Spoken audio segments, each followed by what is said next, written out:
দেখুন এই বাংলা জুড়ে হচ্ছে নাকি প্রত্যেকটা জায়গায় দিকে দিকে মায়েদের কোল খালি হচ্ছে, মায়েরা কাছে। মমতা বন্দ্যোপাধ্যায়ের শাসনে কোনোটাই একেবারে বলা যায় কন্ট্রোলে আনতে পারছে না পুলিশ আধিকারিকরা। তার জন্য তো এই ধরনের বিচ্ছিন্ন ঘটনা দেখতে পাচ্ছি আমরা, কখনো মাটিগাড়ায়, কখনো বাগুইআটিতে, কখনো মালদার গাজলে, কখনো দক্ষিণ চব্বিশ পরগনার জয়নগরে। আমরা মাটিগাড়ায় কি দেখলাম, কয়েকটা দিন পার করে অভিযুক্তকে প্রথমে ধরতেই পারলেন না পুলিশ আধিকারিকরা। নাবালকের বাড়ি থেকে নিয়ে গিয়ে ডেকে নিয়ে গিয়ে খুন করা হলো। ভয়ানক কাণ্ড।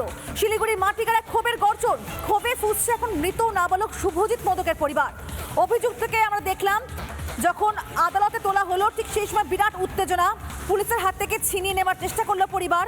পুলিশ পরিবারের মধ্যে ধাক্কা ধাক্কিয়ে আদালত চত্বরাতে তুলকালাম কাণ্ড বেঁধে গেল। কিন্তু এই ঘটনা যে ঘটলো সেখানে পুলিশের বড় সড় একটা ভূমিকা রয়েছে।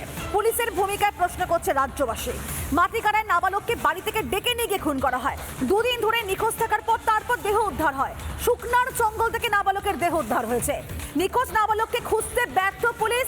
শুধু মাটিগাড়া নয়, রাজ্যে নাবালক খুনে একাধিক ঘটনা ঘটছে এবং সেখানে কিন্তু এই অপরাধ দমনে সম্পূর্ণভাবে ব্যর্থ পুলিশ। এই নাবালকের পরিবার কি জানিয়েছে শোনাবো আপনাদের। আমি ওর ফাঁসি ছাড়া কিছু চাই না। আমার ছেলেকে যেভাবে কষ্ট করে মারছে সেই কষ্টটাই যেন আমি দেখতে চাই, তাহলে আমার ভেতর শান্তি পাবে, আত্মার শান্তি পাবে। ও তো শেষ করে দিয়েই আসছে, দেহটা তো আর পাবো না, পাইতাম না ধরলে। বিভিন্ন ভাবে প্রেসারাইজ করে বিভিন্ন মাধ্যম থেকে চাপ আসার পরেই প্রশাসনও নড়ে চড়ে বসেছিল। পরে যখন আমরা বডি পেয়েছি, এখন মানে আমাদের ভাষা নেই ওকে দেখে, যে একটা এইভাবে নির্মম ভাবে যে মানুষকে হত্যা করতে পারে একটা সামান্য মেয়ের কারণে, এটা আমাদের ভাবনার বাইরে।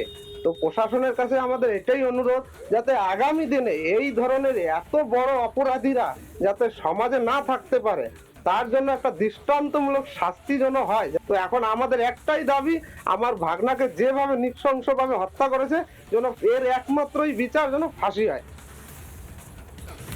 রাজ্য পুলিশ করছে দেখি অপরাধীদেরকে ধরতে হিমশিম খাচ্ছে, পরিবারের বক্তব্য শুনলাম। কিন্তু এই বিষয় নিয়ে রাজ্য বিরোধী দলনেতা শুভেন্দু অধিকারী এবং বিজেপি বিধায়ক শিখা চ্যাটার্জি কি জানিয়েছেন শুনুন এক এক করে। মাটিগাড়াতে একজনকে ছিনতাই করে পুলিশের হাত থেকে নিয়ে যাওয়া হলো। আজকে সেই নাবালককে দুদিন বাদে খোঁজ পাওয়া যাচ্ছে। পুলিশ কি কর্মক্ষমতা হারাচ্ছে? না, পুলিশ তোলা তুলছে আর তৃণমূলের সেবা করছে। দেখুন, পুলিশ তো কোনো দিকে না, তৃণমূল কংগ্রেস যা বলে পুলিশ তাই করে। সমস্ত জায়গায় হচ্ছে, কোথাও কোনো মাথা ব্যথা নেই। এবং যে গাড়িগুলোকে ধরা হয় সেই গাড়িগুলোকে টাকা নিয়ে পুলিশ কিন্তু ছেড়ে দেয়, এরকম সমস্ত ব্যবস্থাগুলো হয়। পশ্চিমবঙ্গে আইন কানুন কোথায় আছে বলুন তো? কোনো আইনও নেই, কোনো কানুনও নেই, কোনো কিছু কেউ হাত ধরে না। তৃণমূল কংগ্রেস যদি কারোর মাথায় হাত রাখে, সেই সব কিছু করতে পারে। বাগুইআটিতে শেখানো দুই মাধ্যমিক পরীক্ষার্থীকে অপহরণ করে খুনের ঘটনা কিন্তু পুলিশের ভূমিকা নিয়ে প্রশ্ন উঠেছিল। সেই বিষয় নিশ্চয়ই আপনার মনে রয়েছে। সেবারও কিন্তু কোনো কিছুকে বলা যায় যে অপরাধ দমনে সম্পূর্ণভাবে ব্যর্থ ছিল মমতা বন্দ্যোপাধ্যায় পুলিশ। আর সেখানে আরো একবার প্রশ্ন, তাহলে পুলিশ করছে দেখি কোনো কিছুই কি আটকাতে পারছে না? এভাবে মাদের কোল যেভাবে খালি হচ্ছে, বাগুইআটি বলুন, মাটিগাড়া বলুন, প্রত্যেকটা জায়গায় একই ছবি, একই সিচুয়েশন। বাগুইআটি দুই ছাত্রকে অপহরণ করে খুনের ঘটনায় সেখানেও পুলিশের ভূমিকা নিয়ে প্রশ্ন উঠেছিল। 22শে অগস্ট অপহরণের ঘটনার পরে 24শে অগস্ট অভিযোগ দায়ের করেছিল দুই পরিবার।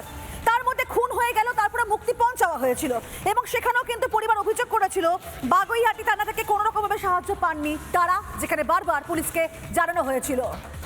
নানা ধরনের কন্টেন্ট দেখার জন্য লাইক করুন, শেয়ার করুন আমাদের ফেসবুক পেজ, সাবস্ক্রাইব করুন আমাদের ইউটিউব চ্যানেল।